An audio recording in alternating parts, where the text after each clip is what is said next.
Pillar number 5 is sunshine and deep breathing. Now, it might be kind of a strange combination. I thought 7 pillars sounded much better than 8, so I combined these two. Sunshine is something that is a very misunderstood thing in our culture and society. We have been brainwashed into thinking that sun is bad and to stay out of the sun. That thinking has caused tremendous amount of illness, not to mention autoimmune disorders, because people run away from the sun and stay away from the sun. So let me shatter this myth. Sun, good. No sun, bad. Now, I think a little common sense from all of us would tell us that getting sunburned is not a good thing. Avoiding sunburn is very easy.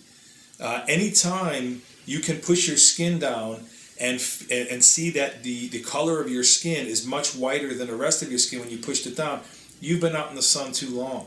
Anytime that your skin feels warmer than your hands, so in other words, when you touch you're laying with your hands like this down, or you're outside, you walk around with your hands up like this. So this part of your hand, if it's cooler than your skin, then your skin is become warmer than your normal body temperature, and it will start to burn. Sunburn can be a very hazardous thing to your health. Avoiding sunburn, but being in the sun is the way to go. Now, we'll talk about the benefits of sun in just a minute. I just want to finish up this situation about sunburn. Even in the hottest of days, there are many dangers to the chemicals of sunscreen. Now, there are certain sunscreens available without some of these nasty, toxic chemicals. But even with my own children, I will either use only natural sunscreen, or I will just keep them out in the sun for no longer than 10 or 15-minute intervals. Bring them in or bring them into shade, have something to drink, completely cool them down, get their skin cool to where it's the same temperature as the bottom of their hand, then send them back out and kind of repeat that process. Or I'll use a sunscreen that has natural emollients and components. I don't put those toxic chemicals on them, and it's sad to see little babies being slathered in toxic sunscreen. You can't let a little baby get sunburn. But you can keep the baby shaded, or you can put natural things. More information is available on that on the site. Why do we want to be in the sun? The sunshine, as many of you know, manufactures vitamin D, the most perfect and natural form of vitamin D. And sun, on a spring or summer day between like noon and 2 p.m., the amount of vitamin D that is produced by the sun would be equivalent to taking a handful of the most potent capsules of vitamin D in a supplement. Now, I do recommend supplementing with vitamin D. It's interesting that the health benefits, the myriad, the plethora, the litany of health benefits from vitamin D that has now proliferated the American media and marketplace are such that we have to look at the RDA from the American government of 400 IU, which is absolutely laughable. Many women are on doses of 10,000 IU a day with absolutely no side effects. Obviously, before you do things like that, you check with a medical professional, but we're seeing the never-ending benefits of vitamin D. If we see something called SAD, which is seasonal affective disorder, which by lack of sunshine, we wind up with this depression during winter. Well, you can really help overcome that by supplementing with vitamin D right before winter starts, and then do it until about the end of April or May. You want to watch your vitamin D supplementation when you are in the summer, in the sun, getting plenty of vitamin D from the sun. So we see the benefits of the sun, we see the health benefits of vitamin D, and we see the serious health ramifications of not enough sun. Did you know that multiple sclerosis and autoimmune disorder is almost non-existent in environments near the geography of the equator? And that's because there's so much daylight and sun exposure there, we don't see these autoimmune disorders. The list goes on. There's more information on that on our website, and there's plenty of websites regarding vitamin D and sunshine and how important that is. I combine that pillar along with deep breathing because the two kind of go hand in hand, and you can do these things together. So I will often go out and get my 15-20 minutes of sun and do my deep breathing exercises in the sun, and really just feels awesome. It's almost as good as the feeling of when I'm done exercising.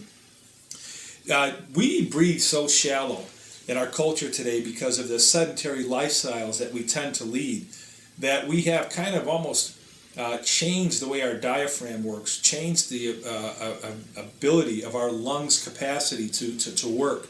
We breathe too shallow. We don't breathe deep enough. Deep breathing exercises are something that can tremendously help and change that.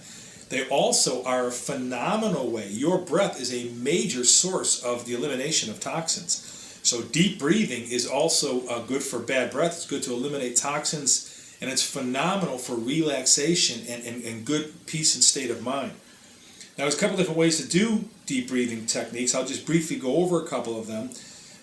One is if you're at the workplace, you're sitting straight up and down. You don't have the ability to lay down and breathe really deep from your rib cage. Excuse me. So something you can do just sitting at your desk is you sit kind of straight up. You put your arms above your head and clasp your hands back together like this. And what you're doing by doing that is you're taking the pressure off of your diaphragm, and we're going to allow the air to come up through. And just you do this here and breathe in through your nose. Deep breath. You hold it for a couple seconds. Exhale as slow as you can, and until you can absolutely exhale no more. And you want to do this about 7 or 8 times. So clasp your hands behind your head. Take the pressure off your diaphragm. Through the nose. Feel it here. You hold it.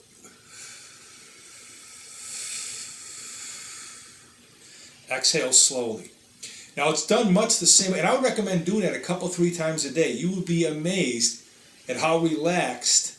You ever hear when you're getting a real tense, people go, deep breaths, deep breath. There's a lot of truth to that. And you can do that in the privacy of your office or cubicle or your workspace. Just remember to sit straight up and down. If you can't lay, sit up and down and put your hands above your head. By the way, putting your hands above your head, whether it's like this or whether it's like this, after you have just exercised, is also a way to help air exchange through your lungs and your diaphragm. Laying on your back is the best way to do deep breathing exercise. You want to lay on your back, kind of just tuck your fingers under your rib cage here so you can feel it, and then breathe from the ribs, from down below, all the way from down below, until you completely fill up your rib cage. And it's the same thing. You hold it for just a few seconds, exhale slowly until everything comes out. The more you can exhale, exhaling is just as important as the inhaling. Now, one of the applications that you can experience when you're doing this deep breathing, inhalation and exhaling, is the thought process and the emotion and spiritual process that goes with it. When you breathe in and you take in, you want to take in all that God would have for you.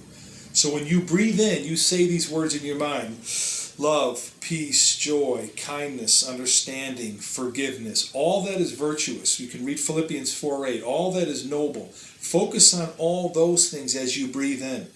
And as you hold that breath in, hold those thoughts and take those thoughts captive. Take those thoughts captive, and as you exhale everything in your life you don't want.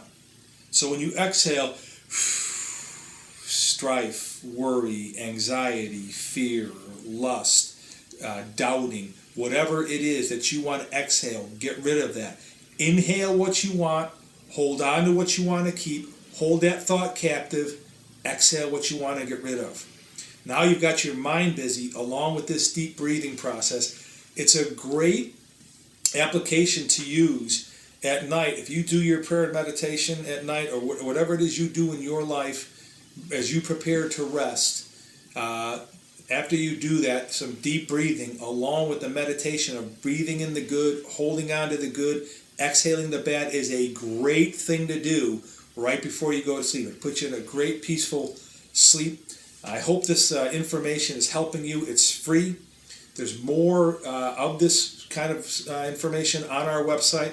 I invite you again to take the Kylea Health Quiz to help codify your physical and emotional state, and hopefully provide you for some solutions with it. Thank you. We'll see you for pillar number 6, and have a good one.